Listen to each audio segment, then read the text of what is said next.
गरुड़ पुराण सारोद्वार प्रथम अध्याय।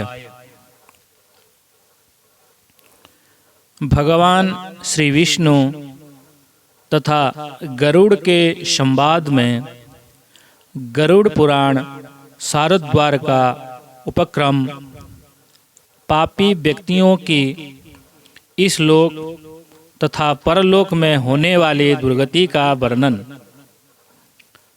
दशगात्र के पिंडदान से यातना देह का निर्माण। इस गरुड़ पुराण के सुनने और पढ़ने से स्वाभाविक रूप से पुण्य लाभ तथा अंतकरण की शुद्धि और भगवान में हृदय का रमना तथा विषयों से विरक्ति हो जाती है। व्यक्तियों को ऐहिक और परलौकिक हानि लाभ का वास्तविक ज्ञान भी प्राप्त हो जाता है। जीवन में कर्तव्य निश्चय करने की शिक्षा भी प्राप्त होती है। इसके अतिरिक्त पुत्र पुत्रादि पारिवारिक व्यक्तियों की परमार्थ आवश्यकता और उनके कर्तव्य बोध का ज्ञान भी इससे प्राप्त हो जाता है। इस तरह यह अत्याधिक उपादेय ज्ञानवर्धक सरस तथा यथार्थ अभ्युदय और कल्याण में पूर्ण रूप से सहायक है। आशा है सर्वसाधारण इसके लाभान्वित होंगे। एक समय शौनक आदि 88,000 ऋषि विष्णु क्षेत्र नैमिषारण्य में स्वर्ग की प्राप्ति हेतु 1000 वर्ष वाले सत्रनायक यज्ञ को करने के लिए एकत्र हुए। एक बार प्रातः हवन आदि कार्यों का संपादन करके सभी मुनियों ने सत्कार किए गए आसन पर विराजमान सूत जी से आदर पूर्वक पूछा। ऋषभ उवाच। ऋषियों ने पूछा, हे सूत जी, हमने सुख प्रदान करने वाले देव मार्ग को सुना। अब आप डर को देने वाले यमलोक मार्ग को हमें सुनाने की कृपा करें। जैसे संसार के दुख उससे पैदा हुए क्लेशों को नष्ट करने में जीव इस लोक और परलोक में किस प्रकार दुख आदि भोगते हैं और वह हमें सुनाने की कृपा करें। सूत उवाच। सूत जी बोले, हे ऋषियों, यमलोक का मार्ग अत्यंत कठिन है, परंतु पुण्यवान व्यक्तियों को सुख देने वाला तथा पापी व्यक्तियों को दुख पहुंचाने वाला है। गरुड़ जी ने इस कथा को विस्तार से सुनाने के लिए भगवान विष्णु जी से पूछा था। भगवान ने जिस तरह गरुड़ जी से कहा, उसी तरह तुम्हारे संदेहों को दूर करने के लिए मैं कहूँगा। एक समय वैकुंठ में सुखपूर्वक विराजमान परम गुरु श्री हरि से विनता के पुत्र गरुड़ ने विनय पूर्वक सिर झुकाकर पूछा। गरुड़ जी ने कहा, हे भगवान, अनेक प्रकार से आपने मुझसे भक्ति मार्ग कहा और भक्तजनों की उत्तम गति को बताया है। इस समय मैं भयंकर यमलोक मार्ग को सुनना चाहता हूँ। आपकी भक्ति में विमुख व्यक्तियों का यमलोक में जाना मैंने सुना है। आपका नाम स्मरण करना अति आसान है। उसके उच्चारण करने में कुछ परिश्रम नहीं करना पड़ता। सबके सुख में भी जीव भी है, फिर भी वे नरक में जाते हैं। ऐसे नराधम लोगों को बारंबार धिक्कार है। इस कारण हे स्वामी, पापी मनुष्यों की जो गति होती है वह मुझे बताइए, और यमलोक मार्ग में जाते हुए किस प्रकार के दुख को भोगते हैं वह भी बताइए। श्री भगवान उवाच। श्री भगवान बोले, हे पखींद्र सुनो, मैं उस यमलोक मार्ग के विषय में बताता हूँ जिस मार्ग से पापी जन नरक की यात्रा करते हैं, और जो सुनने वाले के लिए भी दुखदायक है। जो प्राणी हमेशा पापों में लिप्त रहते हैं, दया और धर्म से रहित हैं, जो दुष्ट लोगों की संगति में रहते हैं, सत शास्त्र और सत्संग की से विमुख रहते हैं, जो अपने को स्वयं प्रतिष्ठित मानते हैं, अहंकारी हैं तथा धन और मान के मद में चूर हैं, आसुरी शक्ति को प्राप्त हैं तथा देवी संपत्ति से रहित हैं, जिनका चित्त अनेक विषयों में आसक्त होने से भ्रांत हैं, जो मोह के जाल में फंसे हुए हैं और कामनाओं के भोग में ही लिप्त हैं, ऐसे लोग अपवित्र नरक में गिरते हैं। जो व्यक्ति ज्ञानवान होते हैं वे परम गति को प्राप्त होते हैं। पापी लोग दुखपूर्वक यम की यात्रा को भोगते हैं। पापियों के इस यमलोक में जैसे दुख की प्राप्ति होती है और मृत्यु के बाद वे जैसे यम यातना को प्राप्त होते हैं, उसे सुनो। सुकृत या दुष्कृत भोग कर अर्जित धर्म के योग बल से बुढ़ापे में व्याधि उत्पन्न होती है। मानसिक पीड़ा शारीरिक पीड़ा से युक्त होकर जीवित रहने की इच्छा करते हैं। उनको सर्प के समान अचानक काल आकर प्राप्त हो जाता है। अंतकाल में वैराग्य उत्पन्न नहीं होता, और जिसका आप पालन करते थे वे पुत्रादि आपका पालन करने लगे, और नेत्रों से दिखाई देना बंद हो जाता है, कानों से सुनाई देना बंद हो जाता है, मुंह के दांत गिर जाते हैं। वे ऐसे अवस्था को प्राप्त होकर मरण मुख हो जाते हैं। ऐसे आदमी पुत्रादि से अपमानित होकर उनके द्वारा दिए गए भोजन को कुत्तों की तरह खाते हैं, रोग युक्त हो जाते हैं। वे जो भोजन करते हैं वह पचता नहीं एवं चलने की शक्ति कम हो जाती है। वायु के प्रकोप से नेत्र खुल रहे हैं, कफ के बढ़ जाने से नाड़ी बंद सी हो जाती है, खांसी श्वास के परिश्रम से गले में घुर घुर शब्द होने लगता है। उस चिंता से घिरा हुआ और चारों तरफ से बंधुगणों से घिरा हुआ तथा सोया हुआ यह काल साप के वशीभूत होकर बुलाने पर भी बोल नहीं पाता। आयु पर्यंत कुटुंब के भरण पोषण में आसक्त चित और अति अजितेंद्रिय ऐसा व्यक्ति मृत्यु की वेदना से मूर्छित होकर बंधुजनों के रुदन करते समय मृत्यु को प्राप्त होता है। हे गरुड़, इस समय में दिव्य दृष्टि पैदा होती है।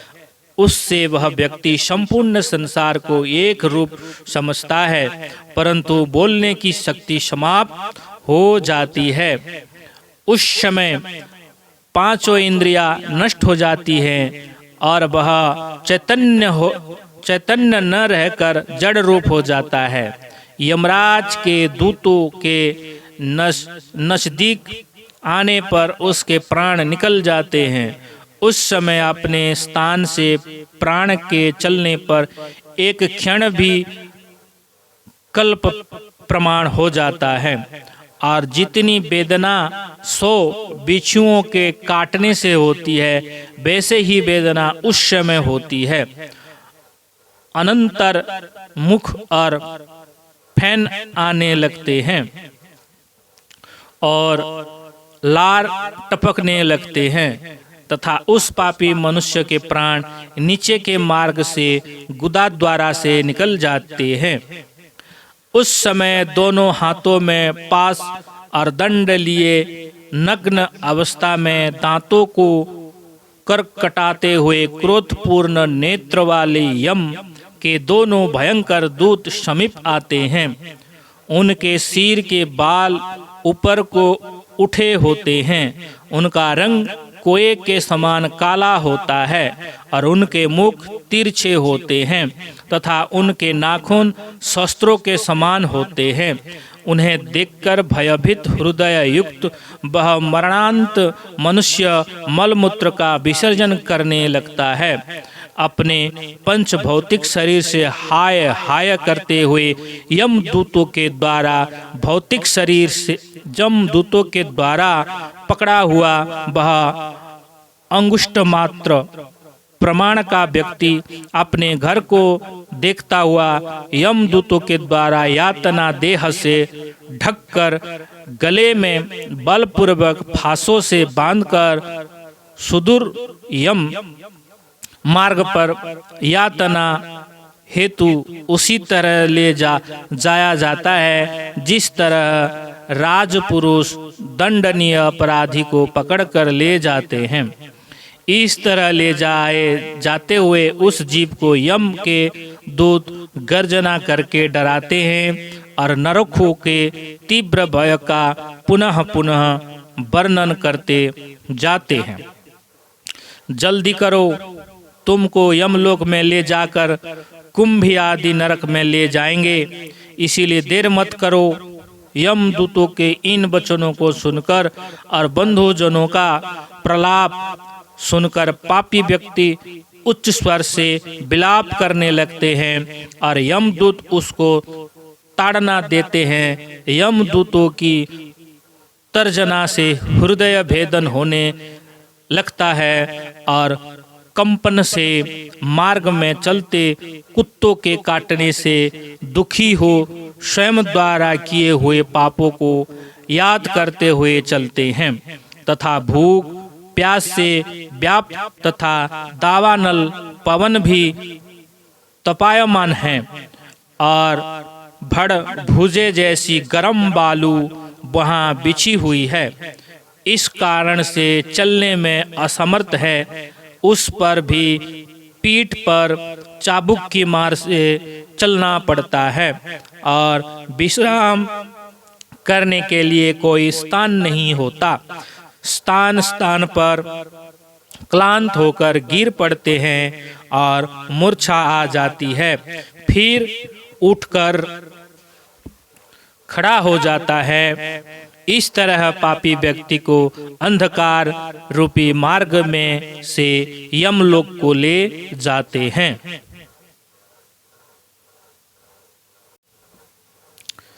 यमलोक 11,000 योजन अलग है। वहाँ पापी मनुष्य को 2-3 मुहूर्त में ले जाते हैं। इसके बाद यमदूत उस प्राणी को भयानक नरक यातना दिलाते हैं। उससे वहाँ प्राणी यम तथा यम की यातना देखकर मुहूर्त मात्र में ही यमराज की आज्ञा से यमदूतों द्वारा आकाश मार्ग से पुनः अपने घर को आता है। घर में आकर स्व शरीर में पुनः प्रवेश करने की इच्छा होती है, परंतु यमदूत के पास बंधन से क्षुधा तृषा आदि से दुखित होकर रुदन करने लगता है। हे गरुड़, वह पातकी पुरुष पुत्र द्वारा दिए हुए पिंड तथा आतुर काल में दिए गए दान को प्राप्त करता है, फिर भी उसे तृप्ति नहीं होती। पुत्र द्वारा पापियों के उद्देश्य से किए गए श्राद्ध दान तथा जलांजलि उनके पास रुकती नहीं। इस कारण पिंडदान का भोग करने पर भी वे भूख से व्याकुल होकर यम मार्ग में जाता है। जिनका पिंडदान नहीं होता वे प्रेत योनि में होकर कल्प पर्यंत निर्जन वन में अत्यंत दुखी होकर भ्रमण करते रहते हैं। कल्प कोटि समय व्यतीत होने पर भी कर्म को भोगना ही पड़ता है। व्यक्ति नरक यातना भोगे बिना पुनः मनुष्य शरीर को प्राप्त नहीं होता। इसीलिए 10-10 पिंडदान करें। उस पिंडदान के प्रतिदिन 4 भाग हो जाते हैं।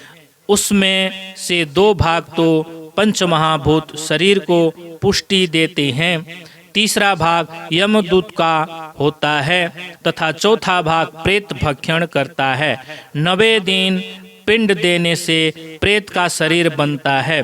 10वें दिन पिंड दान करने से उस शरीर को चलने की शक्ति प्राप्त होती है। हे गरुड़, शरीर के दग्ध हो जाने के पश्चात पिंड से हस्त प्रमाण का शरीर पैदा होता है। इसीलिए वह मार्ग में शुभाशुभ फलों को भोगता है। प्रथम दिन पिंड देने से मूर्धा, दूसरे दिन पिंड देने से ग्रीवा और कंधे, तीसरे दिन के पिंड से हृदय, चौथे दिन के पिंड से पृष्ठभाग, 5वें दिन के पिंड से नाभि, 6ठे दिन के पिंड से कटी और 7वें दिन के पिंड से गुह्य, 8वें दिन के पिंड से उरु तथा 9वें और 10वें दिन के पिंड देने से क्षुधा और तृषा आदि उत्पन्न होती है।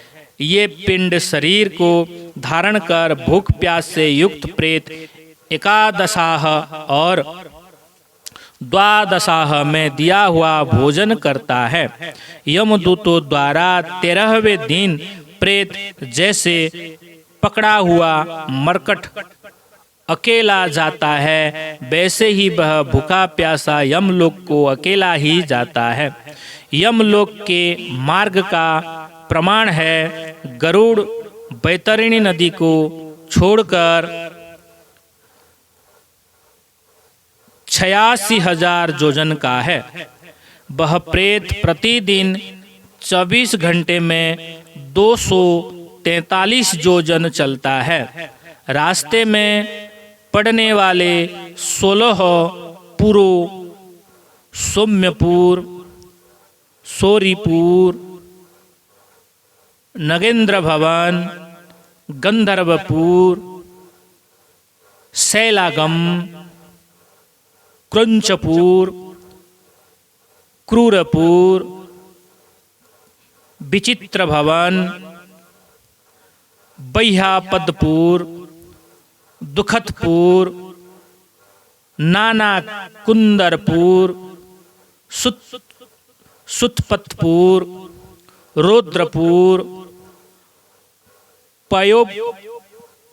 पयोशरनापुर, सीताढ्यायपुर और बहुभीतिपुर को पार करके इनके आगे यमपुरी में धर्मराज का भवन में स्थित है।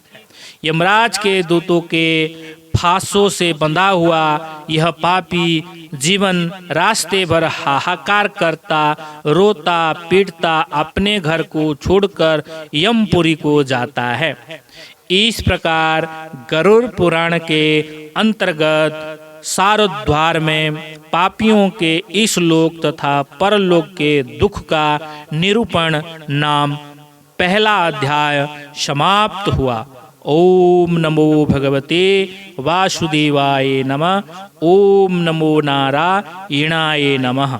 ओम शांति शांति शांति।